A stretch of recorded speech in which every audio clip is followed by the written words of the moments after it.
Nigeria currently ranks at number 93 out of 117 in the World Global Food Index, a disappointing score for a largely agrarian society.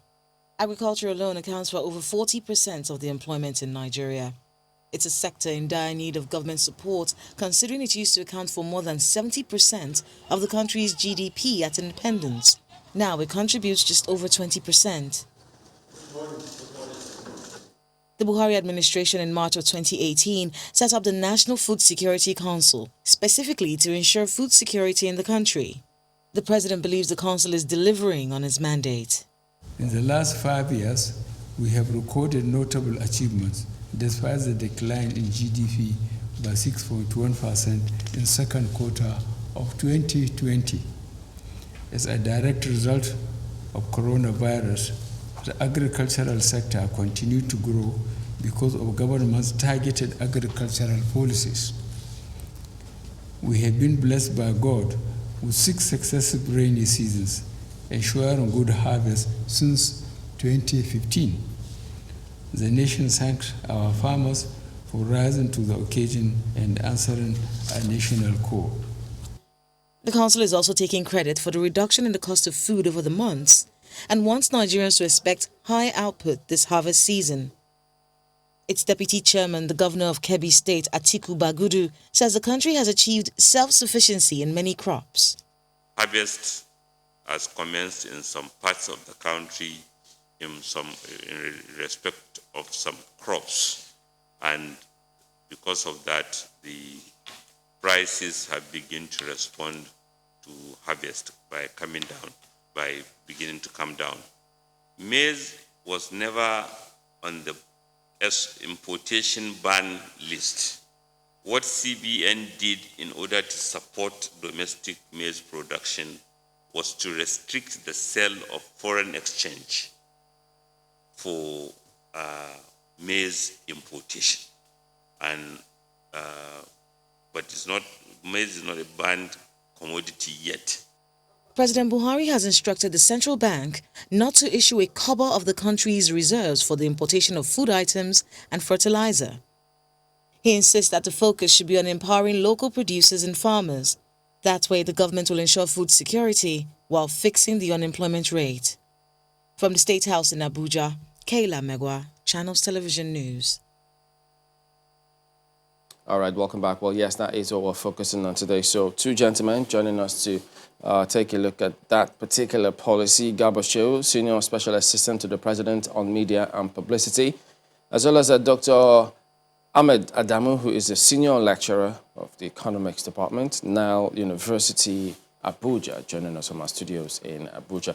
Mr. Shehu, let me start with you. Well, perhaps you might have heard that though they say, yes, it's good to pay attention to the impending or would-be food crisis and ensure we avert it, but the steps we're taking, for instance, there are those who think that CBN policies shouldn't be imposed by a political authority. They have a problem with that particular one. They think that pronouncement by the president qualifies as such and should not actually have been. Well, sadly, I'm not an expert in these matters, but what I know is that this central bank is the Central Bank of Nigeria, and the Central Bank of Nigeria must run its affairs in the best interest of the country that owns it, which is Nigeria. And I'm not sure anywhere in the world there is a central bank that is so independent that it will operate like a foreign ownership. So I think that Nigerians must give consideration to the fact that the president's directive to the Central Bank of Nigeria is driven by nothing other than a patriotic motive to promote what we grow at home, so that we are not afraid of foreign food supplies. Well, we know that this is a policy that the president has been talking about for a while, but could you give us the thinking behind this particular directive? Well, you look at lately, there has been much discussion on the issue of maize to support poultry farming. I believe that the Central Bank of Nigeria has authorized some measure of importation in order to ease the crunch in the market. Of course, this has been stopped by the orders of the central bank itself. But you also see that there had been opposition to the importation by Rice Growers Association. I mean, the growers of corn, Maize Growers Association of Nigeria. So it would appear that there was no unanimity behind that exercise. And so therefore here we are. The president has clearly stated that there is no more place for government, trading. I mean, our own earnings from that is domiciled in the central bank to be used for importation of food. Those Nigerians with the appetite for foreign foods, independent sources of foreign exchange, they can use their money to bring in whatever they want, so long as those things are not outlawed. Let's turn to Dr. Ahmed now. Good policy, you think? Well, I think the question of whether it is a good policy or not, I think the timing is very important. I believe this decision is coming at a very wrong time, and at a time when we are not matured, when our agricultural sector is not matured for this kind of measure. If you look at the already existing inflation we already have an increasing inflation. For you to take this kind of measure when it comes to food items, you have to look at the existing, or what sort of inflation do you have. We already have a rising inflation at hand, and within this week, the federal government has also removed the petroleum subsidy. And these are triggers for hyperinflation. So the timing is very critical. And this is happening at a time when Nigerians are not ready to actually boycott foreign food items because of their addiction or their attraction to foreign food items. And I think it's also a wrong time because we have not built the right infrastructure, and we have not supplied sufficient agricultural facilities, and we have not built the entire agricultural value chain. So these are the reasons why I say this is a wrong time for us to do that. And we are already facing insecurity. A lot of farmers have been displaced from their towns and from their farms, and they cannot produce much. So we are going to create a lot of scarcity in the country. And now you are also discouraging cheaper importation from foreign products. So the only option most people will have is to tap into the comparative advantage from other countries. And that's how we have an open economy between countries where countries that are facing crises and scarcities can leverage on other countries' comparative advantage. So we are not matured, and we have not fulfilled the conditions required for this kind of restrictions. Even though this is the prerogative of the president, it's a fiscal policy, of course, because the directive is coming from the government. And the condition is for you to do these kind of restrictions on food items at a time like this, you have to actually provide the enabling environment. You have to make sure that the local food items are available in enough quantity and of the desired quality and at a competitive price. And now we are seeing a high rise of food items, price of food items in the country. And this measure is going to increase the prices of food items further. And at a time when we just coming out from coronavirus lockdown and insecurities around the country, and you are removing fuel subsidy, and now you are denying Forex to people that are importing relatively cheaper product or better products from outside the country, actually it's not helpful. I believe the timing is important rather than the question of whether it is a good decision or not. And I believe the government has actually failed to protect the value of Naira. And that's why we found ourselves in this kind of difficulty, whether we need to subsidize importation by giving Forex or not. If Naira has been protected, the value of Naira is actually attractive, the government will not have to worry whether who she's giving a Forex or not. But the idea is now Naira is actually lost its value drastically in the hand of this government. So actually Nigerians should not be punished for the failure of the CBN and the fiscal policy makers to protect the Naira. And I believe the decision that this government is taking is actually a recipe for hyperinflation. There are 5 things that happened recently. First, we just come out from COVID-19 lockdown, insecurity around the country, and then dollar hike. You know, we've seen the value of Naira deteriorating, meaning that you have to pay more Naira to acquire a unit of foreign currency, let's say dollar. Right, we also Dr. face Adamu, insecurity. And you have raised... you are now removing Forex subsidy? Yeah, you have raised a lot of issues, and we'll try to unwind them. But let's go back to Mr. Garba Shehu. Now, Dr. Damu has raised a lot of issues. He has said we fail to protect our Naira, and he says Nigerians should not be punished for the failure of the government, of course, through the CBN. And he's raised several issues, really. And regarding this particular policy, he's thinking that now is not the time. And he particularly said that the conditions, the measures that were meant to have been put in place were not met before this policy came, into place. So basically, there is a need. There is a demand that the supply is not meeting. And he thinks that maybe now is a time to step back and say, well, for now, let us put this on hold. What are your thoughts? Well, he has said so much as you suggested yourself. And at some point, one was wondering whether he was really talking about some other country, not Nigeria.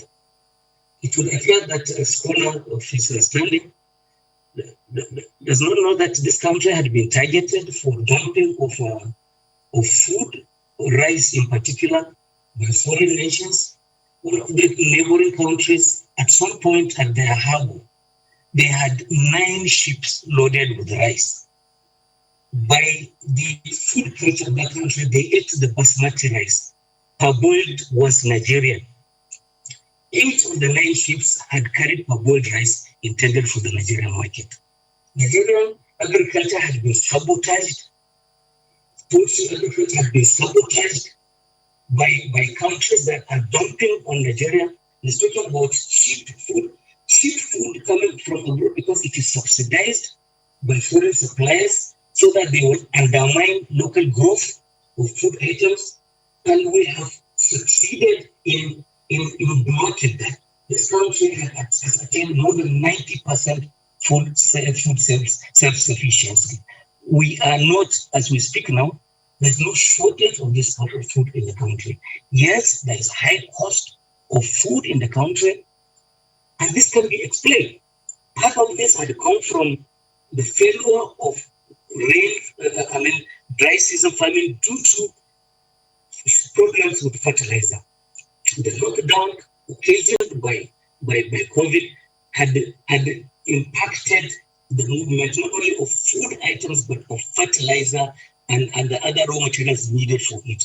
In fact, of particular worry was the fact that notorious in Port Harcourt, this country's leading fertilizer producer that also supplied other raw materials that are locally sourced, was shut down for 3 to 4 months because it was racked by COVID. Staff in that organization had COVID and the place was shut down. All of these things had their own implications for the country. So to say that the timing is wrong, when is the best timing? When are we going to wait until they killed completely local food production, and then we are not able to do agriculture? Because a farmer who invests millions rice or corn or whatever it is in the country, and well, there are no rice because it's foreign, cheap foreign rice or corn in the country.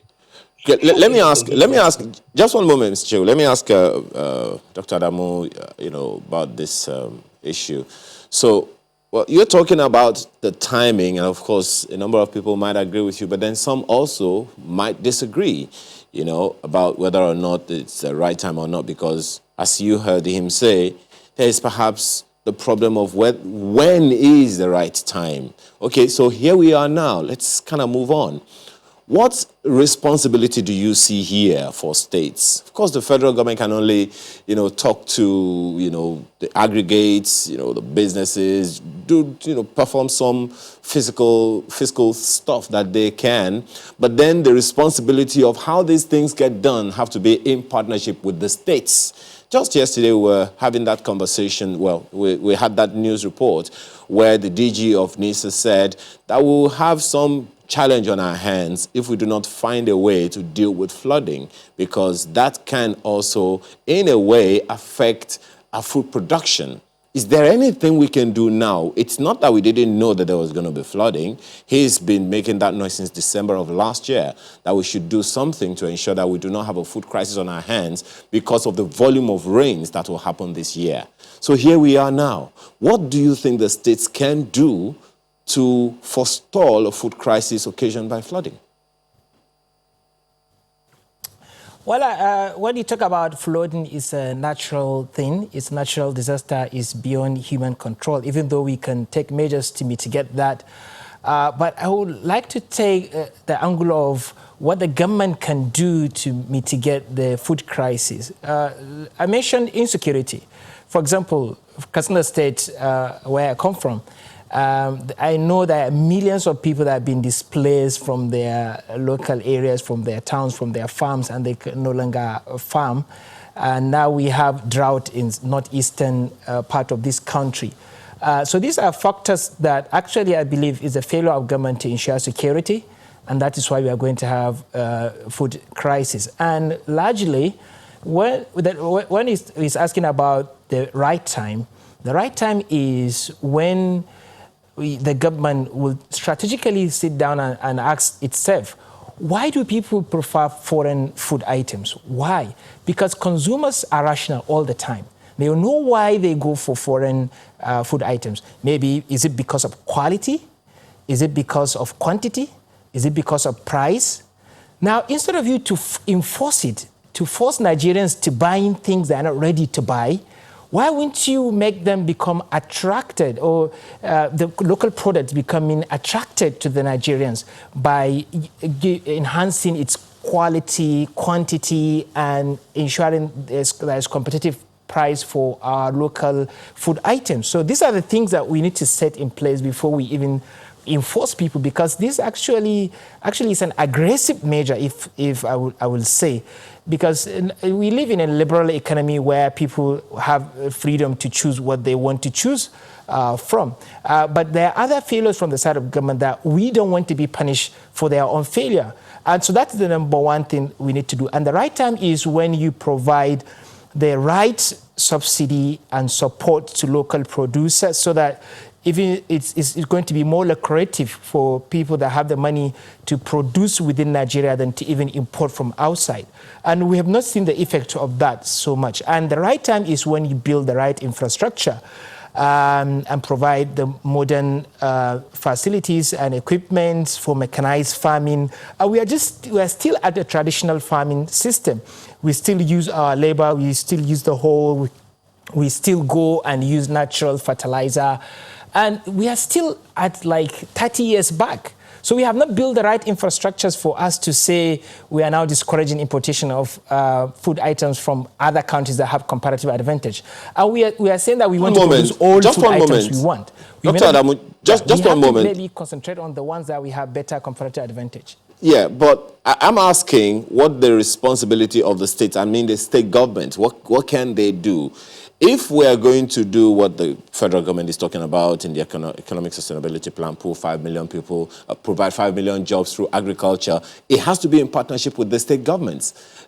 Are there, from where you stand, from your own observation and economically speaking now, are there plans that you can see that can make that happen, especially in partnership with the states? Well, states have limited powers in this perspective, in this issue, because state government cannot control what is being imported. And largely we are looking at the Nigerian market entirely. But what the state government can do is to do their own part to subsidize production and to concentrate on production of what they have been endured in their state, the state where the product they have a better comparative advantage in their own state. So I believe states can actually do much more to also incentivize local production. Local production, not only the production of local items, but improving the quality of it. So state government, I believe they have limited roles here, but it's largely a central government decision to actually influence the general food market. So my idea is, instead of you to enforce whatever you want, you just won't allow the system to do it by itself. So we live in a very open economy where things happen by themselves. You don't have to come and enforce it.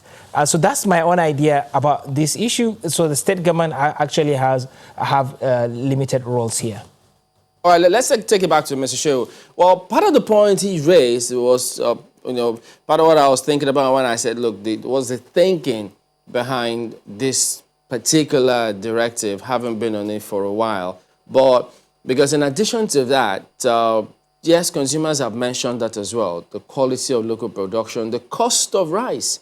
Yes, they say, look, I mean, even today's dailies, we're talking about the lack of those boards, commodity boards, to do something about pricing, making it affordable. So what is government thinking or planning to do to ensure, first, the quality of those goods are improved, the pricing is right, such that the reasons why they go for the foreign ones will make the local ones a lot better? We are an open market, not as irresponsibly open as some people might expect. Because there is no country, absolutely no country, that allows 100% free market without any form of regulation. And suggestions by my colleague on the panel that Nigerians are being punished for some of these regulations speaks to the language of the opposition, and I don't think that is scholarly. Now, the issue about what the government is doing is the government has a policy of maintaining strategic reserves. The reserves are not only for food security, but also for price stabilization. If prices are seen to be going dangerously low, government has a duty to farmers, and it has done this in many instances, to go to the market, scoop excess grades and store them so that farmers will not regret plants and then they will be absent from their farms next year. Commodity boards are not in the contemplation of this government at the time. We are not expecting that there will be that kind of price control. Okay, Mr. Shehu, pardon me to jump in, but we'll come back to you when we return in a moment, but we'll also see how we're going to adjust your sound and make it a little better. Please stay with us.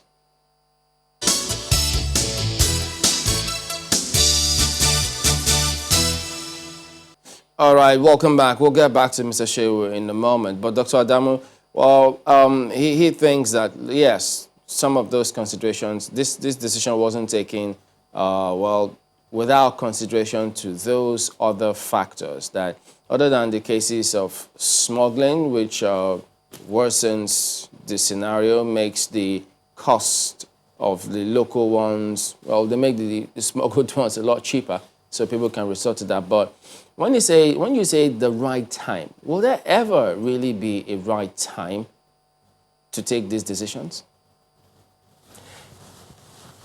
Yes, there is going to be a right time.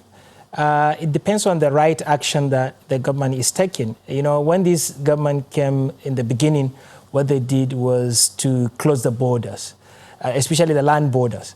And for almost 6 years now into this administration, what that resulted into was food price hike, and it seems to be on the rise again. So the economy is already heating.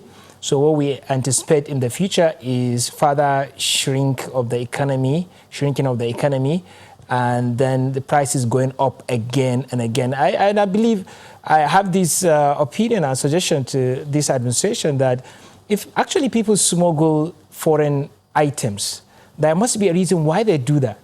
And if they cannot pass through the road and pay for the duties, there must be a reason why they do that. And these are Nigerians, and these are people that really want to survive. And a lot of people's jobs have been shuttered down. People are no longer having their jobs. Unemployment is on the rise. And that's why you have insecurity in the border states, especially in Katsina and other neighboring local governments in the border areas. Because people that rely on the border businesses it appears as though, Dr. Adamu, and if people have to... If you can hear me, now, you say that people have a reason for smuggling. But, I mean, a crime is a crime. It is wrong to smuggle. So doesn't that sound as though we're trying to justify smuggling because whether you have a reason or not, it is a crime? I'm not trying to justify the smuggling acts itself. I'm trying to illustrate or point at the justification for even the demand for the foreign item that the person is trying to smuggle into the country, because the person that is smuggling an item knows that there is a demand for that. And people will still buy this imported product. So the idea is, what sort of attraction do we have in the foreign products that we don't have in the local products? So the question is now, the right time is when you set target and say, okay, when you take rice, for example, and why people like basmati rice? Why don't they go for local rice? Because maybe local rice is not properly milled, and maybe there are some stones in it and it's not tasting very well. Then how do you improve the quality of local rice so that people will abandon the foreign rice and buy the local rice? Because local rice will still have the quality and will still have the price. So what this administration did was, they didn't build the local products. What they did was just to close the border. And people will still have that kind of preference to really want a better product.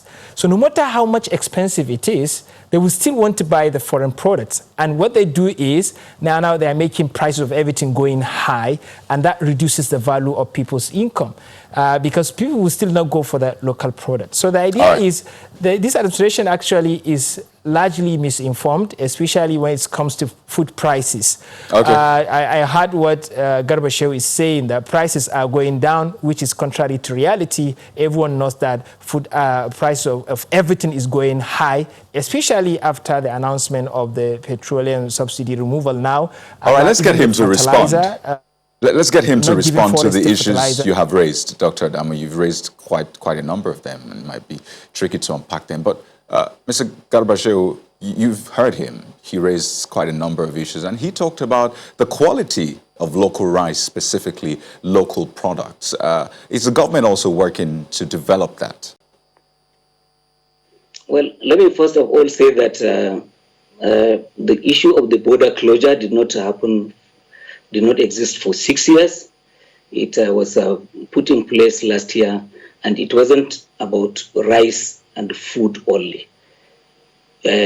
Weapons had been smuggled into the country as small arms that are being used, to feed intercommunal crisis and banditry in the country. Drugs have been brought across the border, and the trafficking of humans and all other things. So there are so many issues that are involved. Now, to say that the cost of food item is connected to the closure of the border is absolutely wrong. And that to say that there is no, the prices aren't coming down, I think that the scholar has detached himself from the market, because we sat through the meeting of the National Food Security Council, and we had presentations by experts, people who had surveyed the markets as of yesterday in the morning of the day of the meeting. Go and check. If you check the index market, for instance, in Kano, millet had gone up to 24,000. It's down to 12, 13 now. Rice that had been 25 is now 20. corn, maize is now 18 for the old stock, and new stock 15,000 naira. So to say that there is no change in the prices is to show that one is completely detached from what is happening in the country. Mr. Shehu, listening right now, and a number of people will be wondering if it's the same markets we all go to, because when you say prices of food has gone down, media reports, experiences of people, I'm almost certain that if we were to go on Twitter now, the realities that people are facing will be different from the data that is available to government. Is there any way we can bridge the gap between the reality and the figures? I think that, as the Germans say, if you want to get the best of the weather, to know what is the best of the weather, open the window.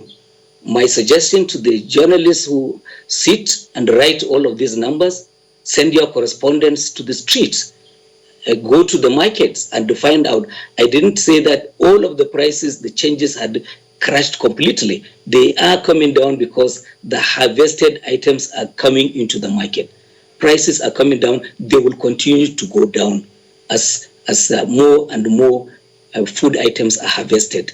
It's a seasonal thing, and we are going to see through this as well.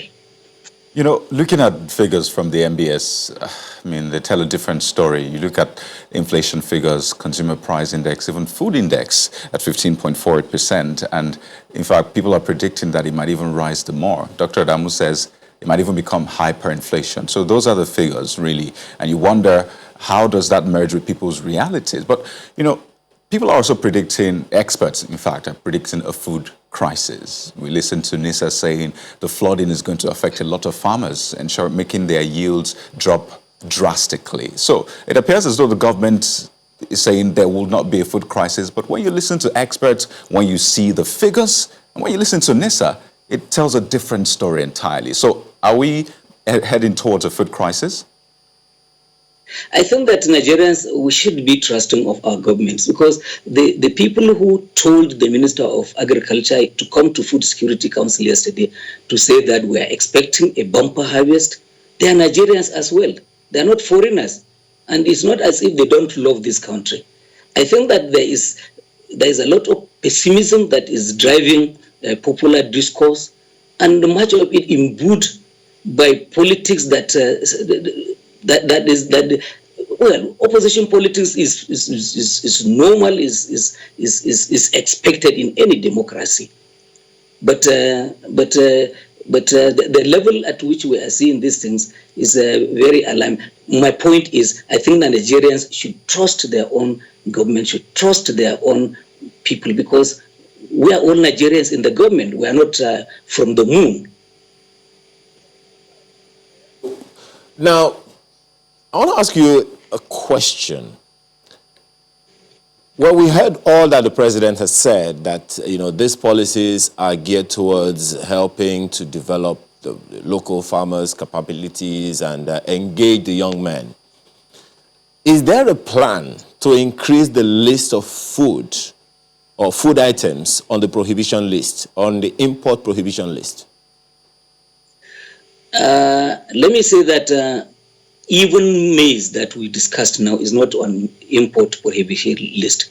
Even rice that you mentioned is not on any import prohibition list. They are prohibited from accessing foreign exchange from the Nigerian Central Bank. If you, as a citizen of Nigeria, you have a foreign exchange from independent sources, you will come, but of course you'll be confronted with a high duty payable at the point of entry. Now, I hear you, but I want to ask you again, is there a plan? Because if we want to discourage these products from being imported, perhaps then it would be a good idea to just outrightly place it on the prohibition list. So is there such a plan so that people can be discouraged from importing them? Let's just ban them, put them on the import prohibition list so that the market can actually go the way government intends. Well, if our scholars will allow us, Nigerian government, we can survive on food that we produce in the country. But we are part of an ecosystem that is characterized by a reasonable and harsh criticism. We also belong to organizations such as the World Trade Organization, WTO, and sometimes you get sanctioned, for some of these things that you do. But I think that the smart way of doing it, yes, there had been about 41 items that are not allowed into the country using foreign exchange from CBN, including some of the things you mentioned, poultry, toothpicks, and things like that, and tissue paper. However, and I think we are doing with that. If government considers it's necessary to add to that list, I'm sure that it is something that will be done. So wind down now, but Dr. Damu, well, you heard him. Those policies are not in isolation, contrary to the widespread belief. What do you think of that?